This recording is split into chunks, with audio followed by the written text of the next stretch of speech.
subscribe, and watch a heart-wrenching horror story. Don't forget to press the bell icon without any hesitation. The writer of this story is Aliza Khan. A train was running at high speed from a deserted area. The train's iron tracks were making a loud noise. The silence of the night was a little scary. It was 2 o'clock in the night. There was a very small crowd in the bogie. As it was night time, everyone was sitting and chanting. A woman suddenly fell out of one of the bogies of the train, which was visible from a distance, and stopped a little far, dragging the dust and mud from the stones. As she fell off the train, her whole body was injured. She was lying with blood on her face, looking at the train. And the train was going far away. She was blinded by the darkness. This was the 4th incident in the last month. The women were robbed of their jobs and thrown off the train. They were murdered. If this train leaves, she will have to wait till 5 in the morning. That's why she had to catch this train at any cost. And then that man threw that woman off the train at high speed. All this happened in front of her. But she did not have the courage to complain to the police. And because of that, she herself was forced to travel in fear.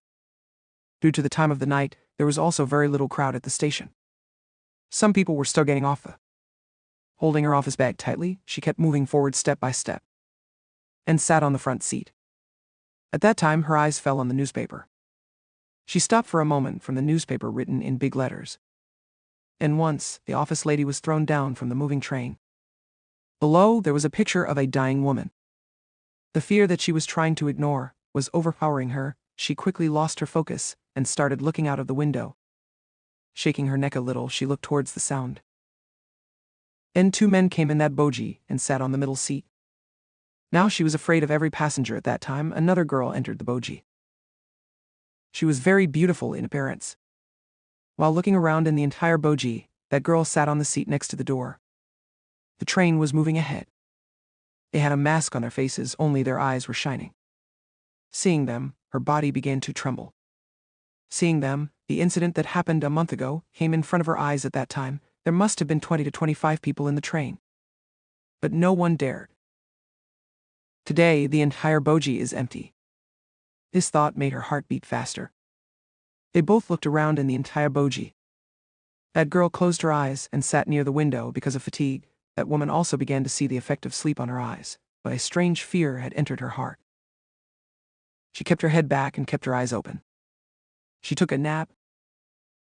With a strange voice, she woke up. When she looked in front of her, the 2 men were trying to snatch the girl's purse.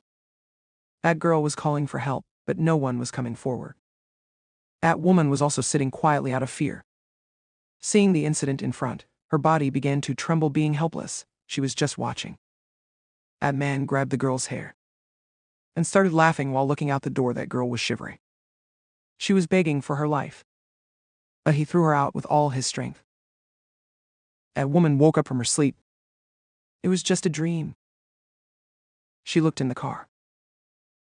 It was 3 o'clock. She raised her head and looked at the girl sitting near the door. And she was stunned. The seat was empty. She looked around. I think they killed the girl. She was shivering. 2 men sat in the middle and attacked them. There was a picture of the woman who died. She took the newspaper in her hand. The same man was following her. Now that woman realized that she would also be thrown out of the train.